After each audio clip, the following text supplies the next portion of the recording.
हमारे चैनल को सब्सक्राइब करें और बेल आइकन दबाएं।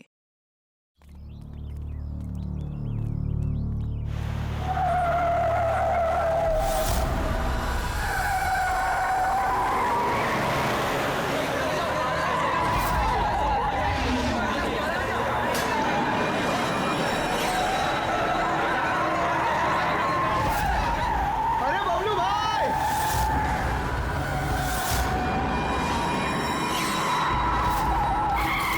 अरे गाड़ी में कोई भी नहीं है।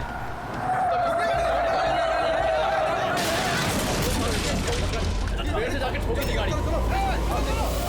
आजा।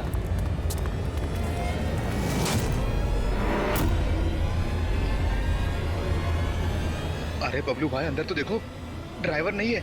गाड़ी अपने आप कैसे चल रही थी?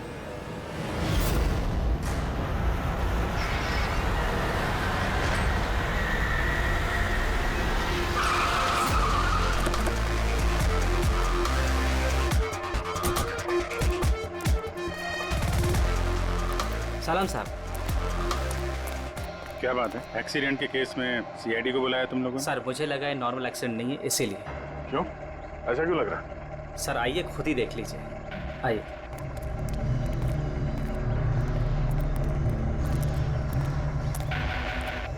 सर दरवाज़ा खुल नहीं रहा था, बड़ी मुश्किल से हमने खोला इसे।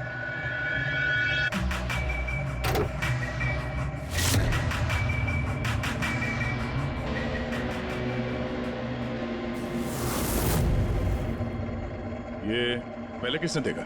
सर इन लोगों ने। मैं देखता हूँ। किसने देखा था पहले? क्या हुआ था? सर ऐसा पहले कभी देखा ही नहीं। गाड़ी में ड्राइवर नहीं था सर। गाड़ी में ड्राइवर नहीं है तो गाड़ी अपने आप चल रही थी। अरे यार साफ साफ बताओ भाई। हाँ सर, गाड़ी में ड्राइवर नहीं दिखाई दिया और गाड़ी जाके सीधे पेड़ से टकरा गई। अरे क्या बात कर रहे हो? गाड़ी के अंदर ड्राइवर है, मना पड़ा है। नहीं सर, सच में गाड़ी में ड्राइवर नहीं था, नहीं तो ये गाड़ी मेरी भी गाड़ी को टकराते हुए बच गई। लाश की हालत से तो लगता है कि गाड़ी काफी स्पीड में थी। सर गाड़ी बहुत स्लो थी, लेकिन इतनी स्लो में कोई मर कैसे सकता है? गाड़ी भी ऑटोमेटिक है, हर चीज ऑटोमेटिक है, सेफ्टी डिवाइस भी ठीक है।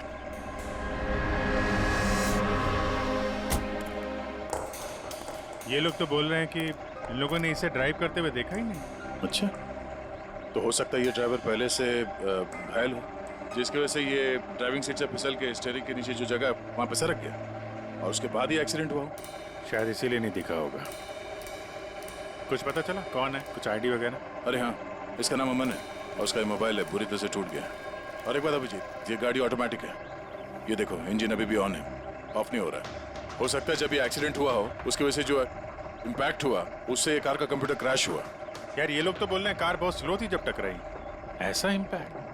कहीं कार के साथ कुछ छेड़छाड़ तो नहीं की गई? हो सकता है। ठीक है, गाड़ी को पुलिस गैराज भेजते हैं और इसको फोरेंसिक लैब। मैंने इस गाड़ी को अच्छी तरह से चेक किया है।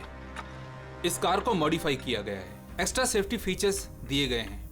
एक्स्ट्रा सेफ्टी फीचर्स जैसे कि? जो आम गाड़ियों में होता है उससे कहीं ज्यादा, जैसे कि एक्स्ट्रा एयर बैग्स, अच्छी क्वालिटी के शॉकअप्स, ज्यादा मजबूत कांच और अच्छी क्वालिटी के ज्यादा मजबूत सीट बेल्ट।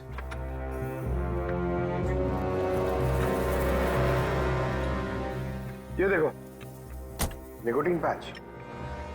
Nicotine patch? ये तो सिगरेट छोड़ने के काम में आता है ना? हम गाड़ी के सिस्टम को कंप्यूटर से लिंक कर सकते हैं? जी हाँ मैडम, एक मिनट।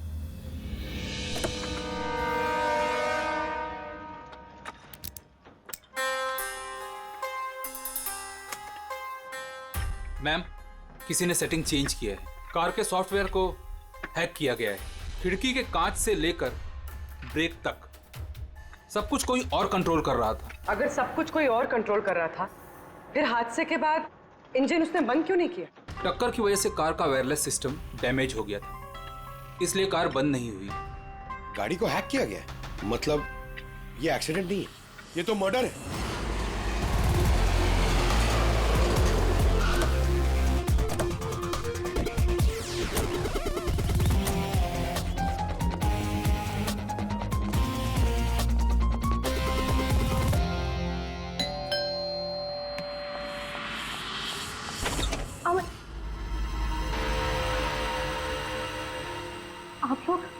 सीआईडी।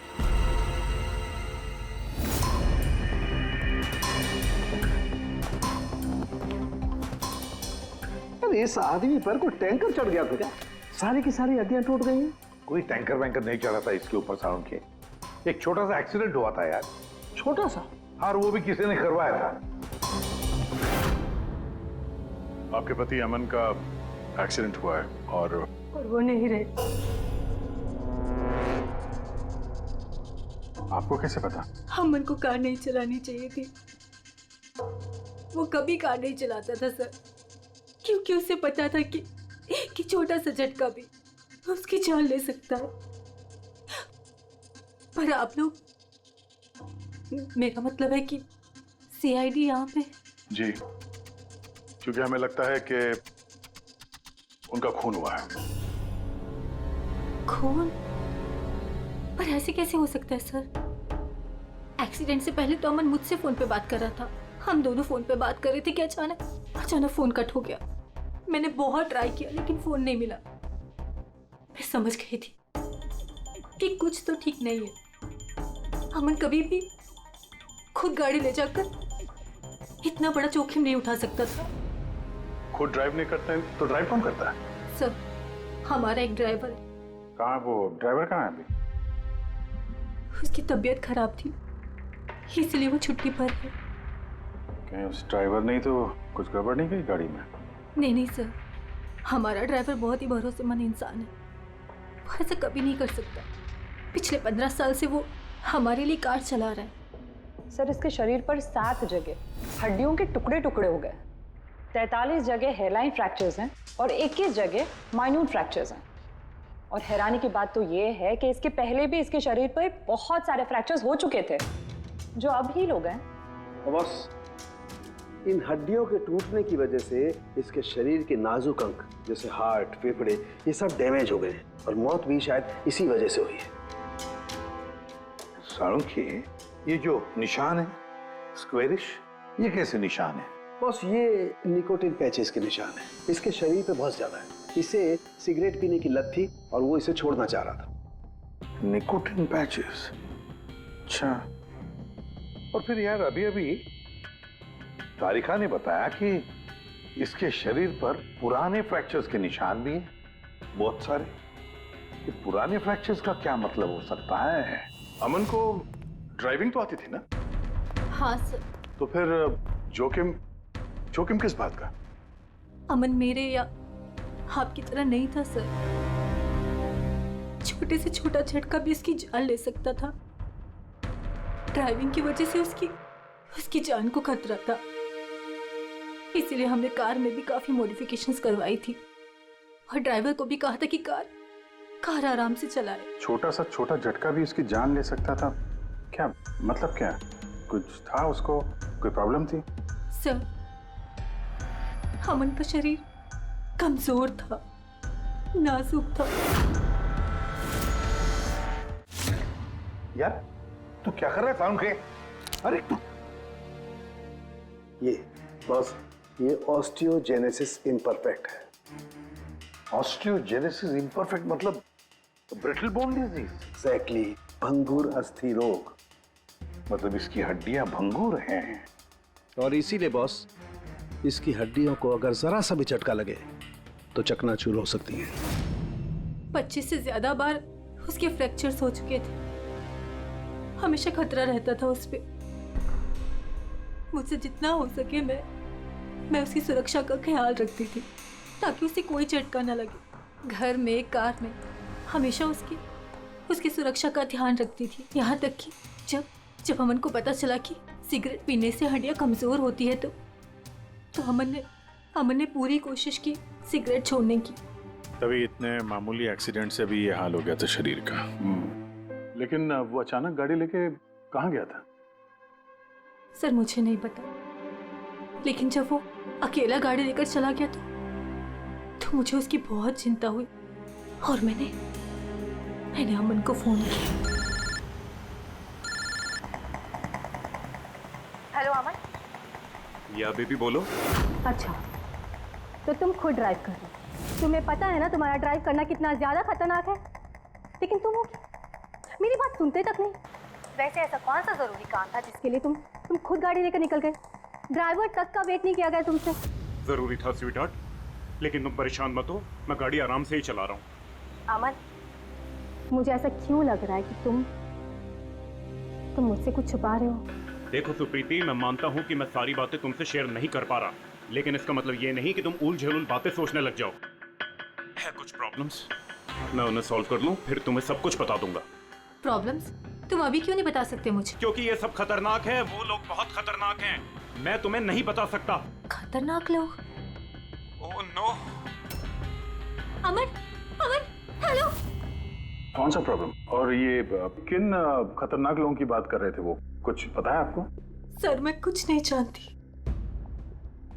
अमन की किसी से कोई दुश्मनी, कोई बिजनेस राइवलरी वगैरह? इस बारे में मुझे कुछ भी पता नहीं, लेकिन हाँ, मयंक और नेहा आपकी शायद कुछ मदद कर सकते हैं। मयंक और नेहा? ये कौन है ये लोग? मयंक पेशे से एक वकील है और अमन का दोस्त भी, और नेहा अमन की सेक्रेटरी थी। अच्छा, ये मयंक का ऑफिस कहाँ है? अमन सर का खून? आप?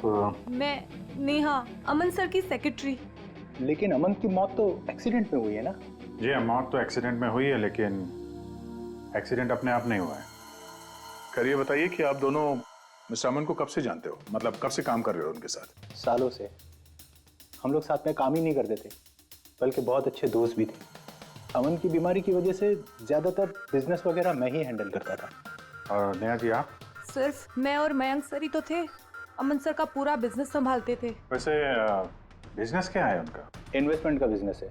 हम लोग अलग अलग कंपनीज में पैसे लगाते थे, और जब वो कंपनीज में मुनाफा होने लगे तो अपना परसेंटेज वापस ले लेते थे।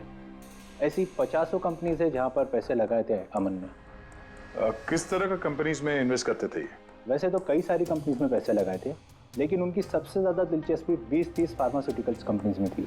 फार्मा कंपनी या दवाइयों की कंपनी? जी, ये कंपनीज बहुत नुकसान में चल रही थी, लेकिन आपको तो पता ही होगा अमन की बीमारी के बारे में। और ये कंपनीज उसी बीमारी का इलाज निकालने की कोशिश कर रही थी, और अमन का सपना था कि इस बीमारी का इलाज संभव हो जाएगा तो किसी और को वो तकलीफ नहीं उठानी पड़ेगी जो उसे थी। और सर, अभी तो उन कंपनीज में फ़ायदा भी होना शुरू हो गया था। कोई दुश्मनी, किसी से कोई लड़ाई झगड़ा? नहीं सर, ऐसा तो कुछ नहीं था। अगर कुछ होता तो वो मुझे ज़रूर बताते थे। अमन की वाइफ का कहना है कि पिछले कुछ दिनों में वो परेशान लग रहा था। आपको जानती? परेशान तो थे, मगर मुझे कुछ बताया नहीं। मुझे लगा काम का प्रेशर होगा बस। आपने बताया था कि दवाइयों की कंपनी जो नुकसान में चल रही थी, उनमें से कुछ को फायदा होने लगा था। सबको नहीं सर, शायद एक को। मुझे उसकी डिटेल चाहिए। जी, मुझे अकाउंट चेक करना होगा। ठीक है। और मुनाफे के अलावा कोई ऐसी बात जो आपको अलग लगी या फिर कुछ अजीब सी हो, वो भी बता दीजिएगा।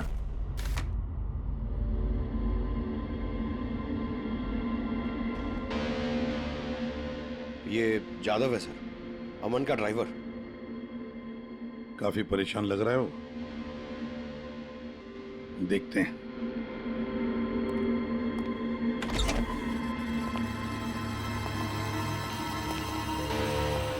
जादव?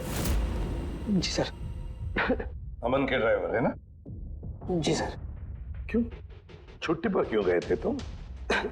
साहब, बीमार हूँ और अमन सर ने मुझे खुद छुट्टी दिया था। मिस्टर अमन को तुम ही लेके जाते थे ना? जी मैडम, अमन सर मेरे साथ ही जाते थे। कभी वो कोई टैक्सी वगैरह नहीं लेते थे। तो फिर तुम तो हमें बता सकते हो कि अमन साहब कहाँ कहाँ जाते थे, है ना?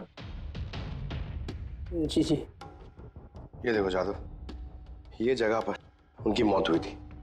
अब ये जो रास्ता है, ये कहाँ पर जाता है, या फिर वो इस रास्ते पर कहाँ जा रहे थे, ये तुम्हें पता है? मुझे नहीं पता है। देखो, हमें पता है कि तुम इसके बारे में जानते हो। तुम्हारी भलाई इसी में है कि सीधे सीधे बता दो। जी मैडम। सुप्रीति मैडम से कुछ कहिएगा मत। वो सड़क के कुछ दूर पे एक मोटेल है, वहाँ हमेशा वो बार बार जाते थे।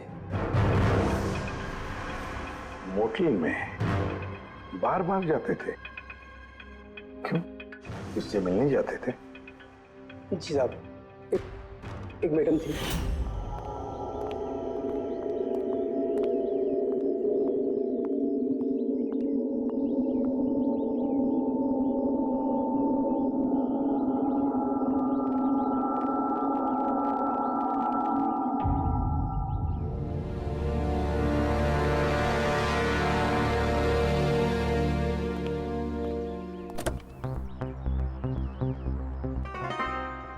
सुन जादव, ये जो कुछ भी तुमने देखा इस बारे में किसी से कुछ मत कहना, सुप्रीति भाभी से भी नहीं, समझे?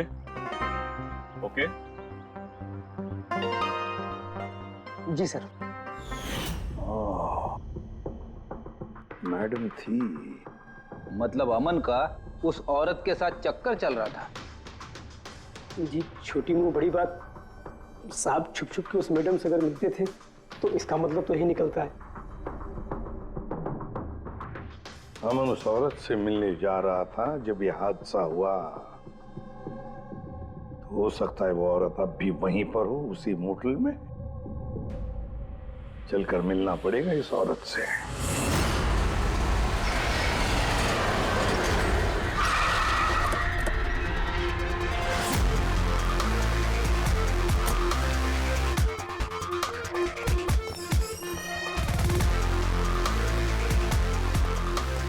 Excuse me?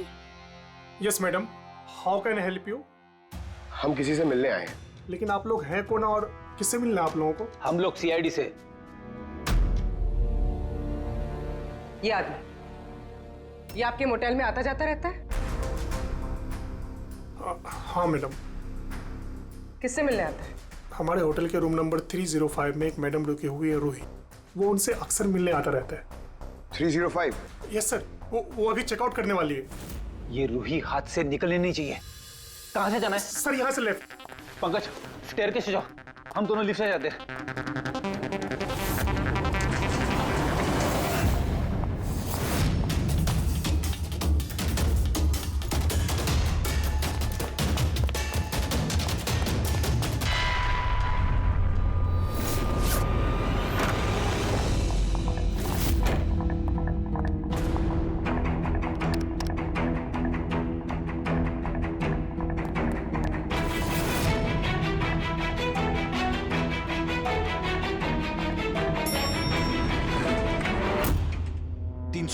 सर उधर।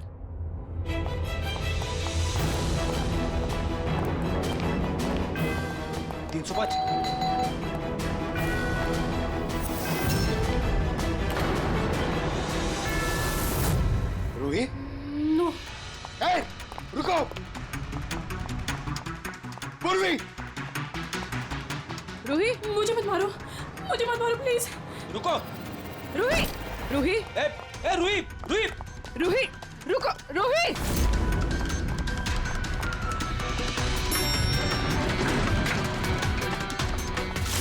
रुक जा। रूही, रुको। रुक जा। रूही, मार दो मुझे, लेकिन तुम लोग भी बच नहीं पाओगे। तुम लोगों का सच सबके सामने आ ही जाएगा। सच? कौन सा सच? मैं सब जान चुकी हूँ तुम लोगों के बारे में, सब जान चुकी हूँ। क्या बोल रही हो तुम? तुम्हें ऐसा क्यों लगता है कि हम तुम्हें मारेंगे? आओ। कौन सा सच? रूही, हम सीआईडी से। सीआईडी? चलो मान लिया रूही कि तुमने कुछ नहीं किया, लेकिन अगर तुमने कुछ नहीं किया तो वहां से भागी क्यों? मुझे लगा कि ये लोग मुझे मारने आए हैं। इसका मतलब कोई है जो तुम्हें मारना चाहता है? जी, वही लोग जिन्हें हम एक्सपोज करने वाले थे। उनके खिलाफ हमारे पास सारे सबूत थे। कौन लोग और कैसे सबूत? हाँ, बताओ।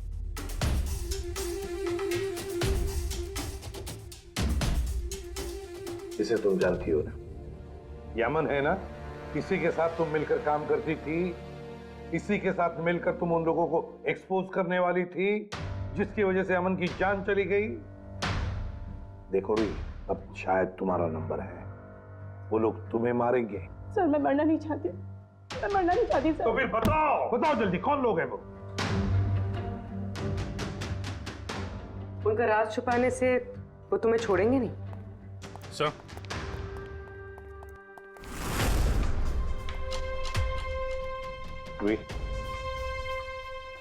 ये लो पानी पी लो,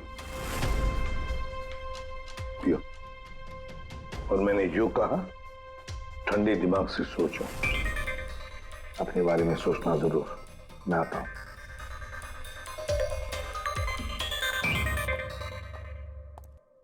घबराई हुई है, डरी हुई है। लेकिन अब डरने की क्या जरूरत है सर? अब तो सीआईडी के पास है वो। लेकिन सर वो हम पे भरोसा नहीं कर पा रही, थोड़ा वक्त लगेगा।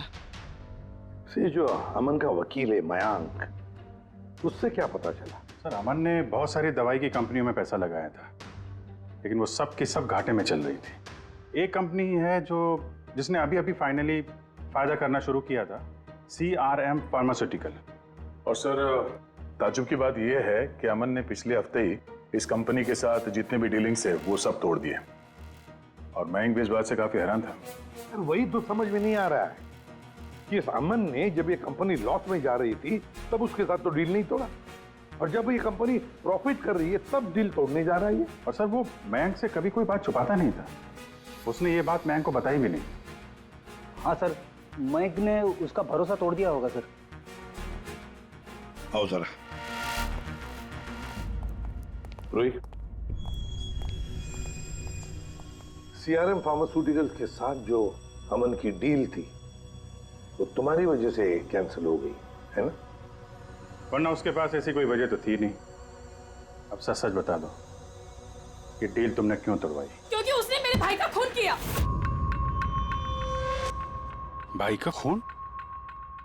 सर, मैं जिस शहर से आई हूँ उस शहर में बहुत पोल्यूशन है। मेरे भाई को पोल्यूशन से बहुत एलर्जी थी, उसे सांस लेने में बहुत तकलीफ होती थी। वो तो सिर्फ दवाइयों पर ही जिंदा था।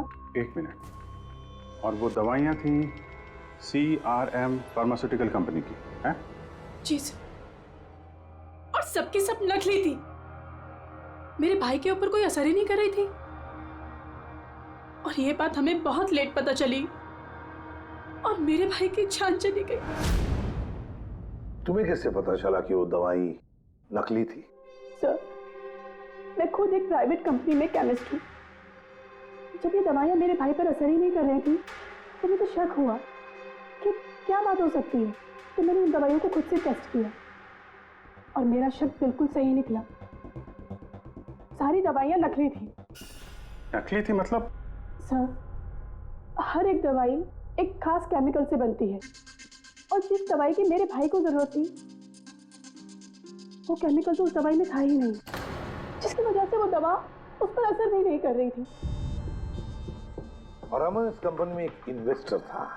जी सर, इसलिए मैं उससे मिलने भी गई थी, लेकिन वहां जाके पता चला कि इसमें तो उसका हाथ है ही नहीं, और उसने मुझसे प्रॉमिस किया कि वो मेरी इसमें मदद करेगा। अरे सर, आप यहाँ कैसे? कोई काम था क्या? हाँ, ये मेरी असिस्टेंट रूही है। हेलो। इससे देखना था कि दवाइयाँ कैसे बनती हैं। देख सकते हैं? कैसी बात कर रहे हैं सर? आपको कैसे मना कर सकते हैं? आइए मैं दिखा देता हूँ आपको। एक काम कीजिए, आप मेरे साथ बॉस के यहाँ चलिए, रूही अपने आप देख लेगी। रूही तुम जाओ। मैम आइए। एक मिनट सर, ज्यादा आगे मत जाना, आप यहीं तक देखना। आइए सर, मैं लेकर चलता हूँ। आप आइए। आइए सर।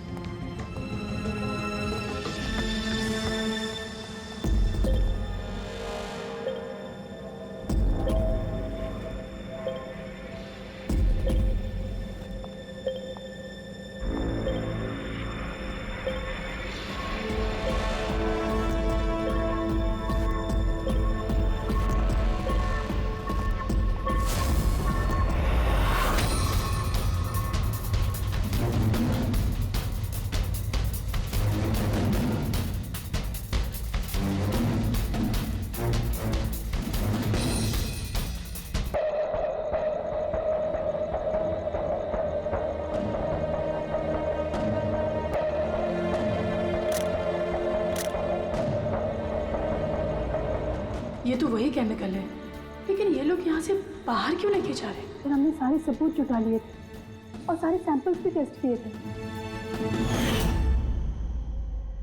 एक बात तो पक्की है कि सामन की मौत और CRM फार्मास्यूटिकल्स का कोई ना कोई संबंध जरूर है। कुछ ना कुछ तो गड़बड़ जरूर है। बॉस, इतनी सुरक्षित कार होने के बावजूद इसकी हड्डियां कैसे टूटी ये पता चल गया। अच्छा सर, अमन के खून में से हमें एक ऐसा केमिकल मिला है जिससे एपिलेप्टिक फिट्स आते हैं, मिर्गी का दौरा। माय गॉड, यार अमन को तो ब्रिटल बोन डिजीज था। मिर्गी का दौरा आ जाके वो गिर जाता, उसकी हड्डियां टूट जाती, इसी की वजह से इसकी मौत हुई है। ओह, तो मतलब जिसने भी ये किया वो जानता था अमन के ब्रिटल बोन्स डिजीज के बारे में। उसे बड़े चालाकी से उसका नाजायज फायदा उठाया। पहले उसने अमन की गाड़ी का कंप्यूटर हैक किया और फिर एक्सीडेंट से पहले उसे उस केमिकल का इंजेक्शन दिया जिसकी वजह से उसे मिर्गी का झटका आ जाए। उसे मालूम था अमन किसी भी हालत में बच ही नहीं सकता। अगर मिर्गी का झटका आ जाता तो वो गिर जाता, जिसकी वजह से उसकी हड्डियां टूट जाती और वो मर जाता। अगर उसमें से भी बचता तो कार के एक्सीडेंट में से तो बच ही नहीं सकता था वो। समझ कि मिर्गी का दौरा पड़ने वाला जो ड्रग है कितनी देर बाद असर करता है? बस कुछ घंटे तो लगते हैं। मतलब ये ड्रग अमन को एक्सीडेंट से कुछ घंटे पहले ही दिया गया था। सर कहीं ऐसा तो नहीं कि किसी ने इसे नींद में ही इंजेक्शन दे दिया हो सकता है। बस एक काम करते हैं, इस अमन की बॉडी को फिर से एक बार अच्छी तरह से चेक करते हैं, देखते हैं कहीं कोई इंजेक्शन का निशान तो नहीं है। तारिका? Yes sir. अच्छा शाम की सीआरएम कंपनी की नकली दवा के बारे में क्या पता चला? बॉस उन नकली दवाइयों में एम्फेड्रिन नहीं है। ओह, मतलब रूही सही कह रही थी। सर ये कुछ केमिकल्स की लिस्ट है जो सीआरएम कंपनी ने पिछले महीने मंगाई थी। माय गॉड बॉस, इसमें तो वो केमिकल सबसे ज्यादा मात्रा में जो सीआरएम की दवाई में होना चाहिए था, 500 गैलन। 500 गैलन तो बहुत बड़ी गड़बड़ है, बहुत ही बड़ी गड़बड़ है। पंकज, अभिजीत और दया से कहो कि सीआरएम कंपनी में जाए और वहां से मुझे फोन करें। और फ्रेडी, तुम और पूर्वी अमन के घर जाओ और पता लगाओ एक्सीडेंट के दिन अमन से कौन कौन मिलने आया था। इंजेक्शन? सर, अमन तो इंजेक्शन से बहुत डरता था। ऐसा हो ही नहीं सकता कि वो खुद को इंजेक्शन लगा ले। अपने आप नहीं लगवाया होगा तो किसी डॉक्टर से लगवाया होगा। नहीं सर, अमन तो इंजेक्शन के नाम से कोसों दूर भागता था और उसकी हेल्थ बिल्कुल ठीक थी। अगर कोई भी प्रॉब्लम होती तो वो कम से कम मुझे बताता। किसी और से नहीं लगवाया, खुद नहीं लगाया, तो फिर वो केमिकल उसके खून में पहुंचा कैसे? अच्छा बता सकती है, घर से निकलने से पहले अमन किस किस से मिला? मयंक और नेहा आई थी उससे मिलने। और हाँ मैम, एक आदमी आया था अचानक से, जसवंत। अब जसवंत? ये जसवंत कौन है? जी, जसवंत सीआरएम कंपनी का सीईओ है और अमन ने उसकी कंपनी में पैसे इन्वेस्ट किए थे।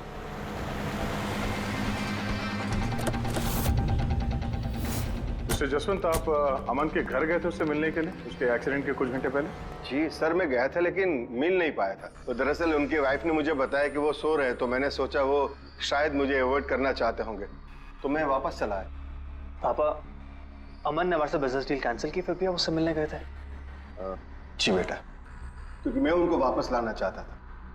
सर वो हमारी नई यूनिट के लिए बहुत जरूरी था। तो जसवंत जी, जब आप अमन से मिलने उसके घर गए तो वाइफ सुप्रीति के अलावा वहां कोई और भी था? मैं जब गया तब तो वहां कोई नहीं था, लेकिन हाँ जब मैं वहां से निकला तो उनके लॉयर मिस्टर मयंक और सेक्रेटरी नेहा, वो दोनों जरूर उनके घर आए थे।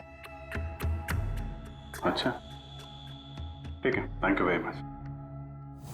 बॉस, ये देखो, ये निकोटिन पैच का हिस्सा और यहाँ पर देखो ये इंजेक्शन का निशान।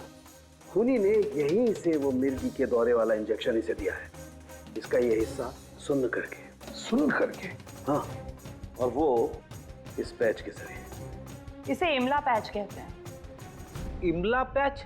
ये बच्चों को इंजेक्शन लगाने से पहले लगाते हैं ताकि वो पर्टिकुलर एरिया सुन पड़ जाए और उन्हें दर्द ना हो। अब बस ये इमला पैच और ये निकोटिन वाला पैच, ये देखो बस, ये दोनों पैच एक जैसे दिखते हैं, बिल्कुल एक जैसे। हाँ, खूनी ने इस निकोटिन वाले पैच की जगह ये एमला पैच इसके हाथ पर लगाया, इसके हाथ का ये हिस्सा सुन्न कर दिया और बाद में मिर्गी के दौरे वाला इंजेक्शन यहाँ से लगा दिया, शायद तब जब वो सो रहा था। हाँ सर, ये कर कौन सकता? जसवंत तो एक हफ्ते से अमन को मिला भी नहीं। तो फिर सर वो मयंक या फिर नेहा, वो तो नहीं। पंकज, ये खेल कौन खेल रहा है तो हम पता लगा ही लेंगे। अब हम भी एक खेल खेलेंगे, एक ऐसा खेल जिसमें जीत सिर्फ हमारी ही होगी, हमारी जीत।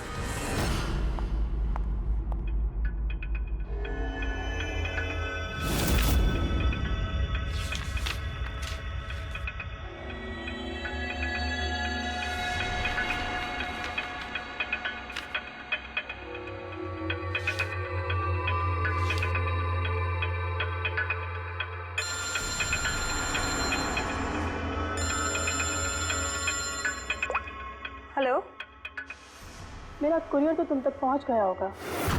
कौन है तुम? और ये सब मुझे क्यों भेजा है? तुम लोगों ने अमन को तो मार डाला, लेकिन तुम लोग मुझ तक नहीं पहुंच सकते।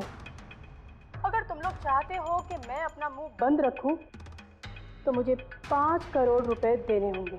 ये क्या बकवास कर रही हो? मुझे इन सब के बारे में कुछ नहीं पता। वो तो जब ये सबूत पुलिस तक पहुंच जाएंगे तो तुम्हें खुद ब खुद पता चल जाएगा कि मैं क्या कह रही हूँ और क्या बोल रही हूँ। देखो देखो देखो, मैं कुछ इंतजाम करता हूँ, मुझे थोड़ा सा टाइम दे दो। ठीक है, तुम्हें 2 दिन का वक्त मिलता है, मैं फिर कॉल करूँगी।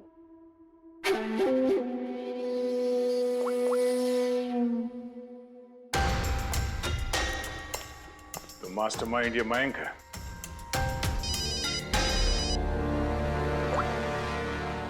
हेलो अभिजीत सर, मैं मयंक बोल रहा हूँ। सर, मुझे एक कोरियर आया और एक लड़की का फ़ोन भी आया और उसने मुझसे 5 करोड़ रुपए मांगे, तो मैंने सोचा ये बात आपको बता दूँ। नहीं, बहुत अच्छा किया तुमने, मैं देखता हूँ। Thanks. Thank you so much. Mayank का फ़ोन था। उसने उस कोरियर रूही के बारे में बताया सर, और उसने ये भी कहा कि उसने जानबूझ के समय मांगा ताकि हम इस तक पहुँच सके। तो ये मयंक नहीं बल्कि कोई और ही है।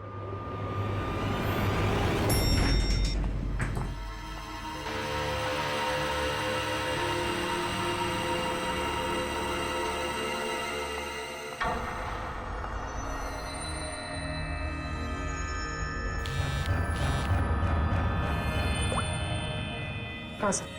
पूरी इसने यहाँ पर नजर रखी है ना तुमने? हाँ सर, वो अभी यहाँ से निकली है। कड़ी नजर रखना पूर्वी, बिल्कुल कड़ी नजर। अपनी नजरों से ओझल मत होने देना उसे। ये नेहा ही हमें उस खूनी तक पहुंचाएगी। सर।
सर।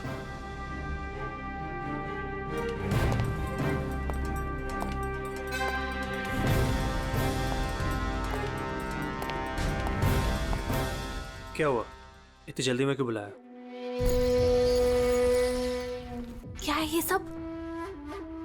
ये सब क्या है?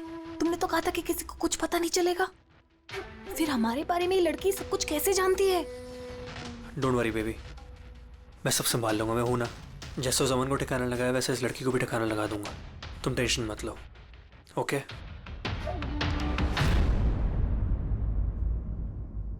पहले हमसे तो निपट लो। You are under arrest, Mr. Ashwin.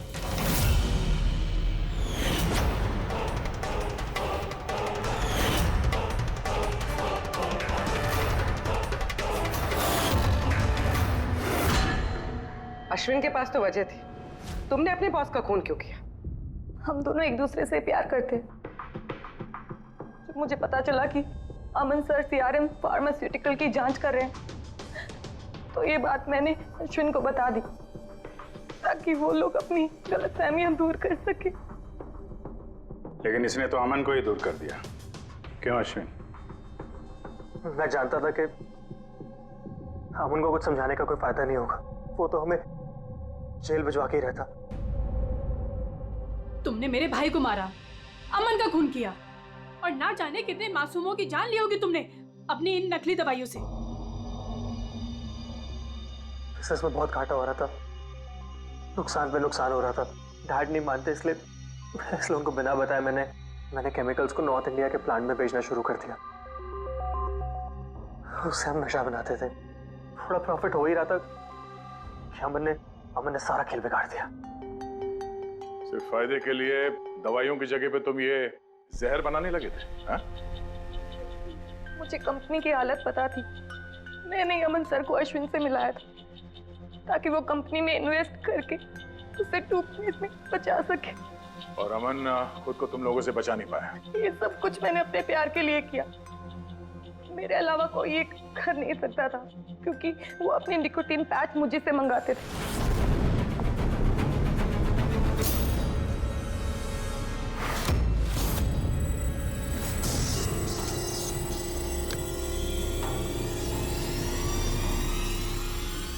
उसके अगले दिन जब हम अमन के घर पर गए, अरे आप लोग आ भी गए, पर अमन तो सो रहे हैं। अगर कुछ इम्पोर्टेंट काम है तो मैं जगा देती हूँ। नहीं, कोई बात नहीं, हम इंतजार करेंगे। ओके, मैं अभी आती हूँ।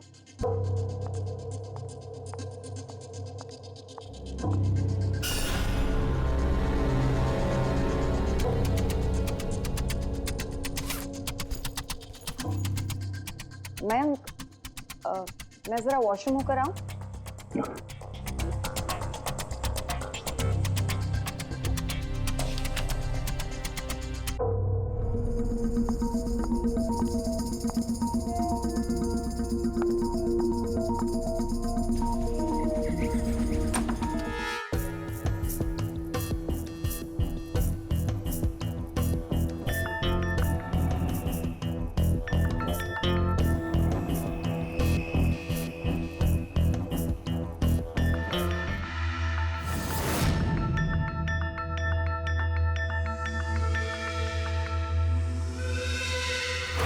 और वो दौरा उसकी कमजोर हड्डियों के लिए जानलेवा बन गया। और तुम चीफ टेक्नोलॉजी ऑफिसर, तुमने रिमोट कंट्रोल से अमन के कार के कंप्यूटर को हैक कर दिया और उसका एक्सीडेंट करवाया। कमाल का दिमाग पाया है तुम लोगों ने, कमाल का दिमाग। काश यही दिमाग किसी अच्छे कामों में इस्तेमाल करते तो देश का भला हो जाता, समाज का भला हो जाता।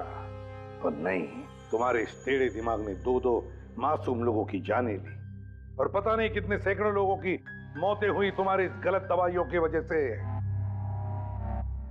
तुम्हें तो कड़ी से कड़ी सजा होगी, शायद फांसी होगी तुम्हें। For more updates, subscribe to our channel, click the show links and enjoy watching the videos.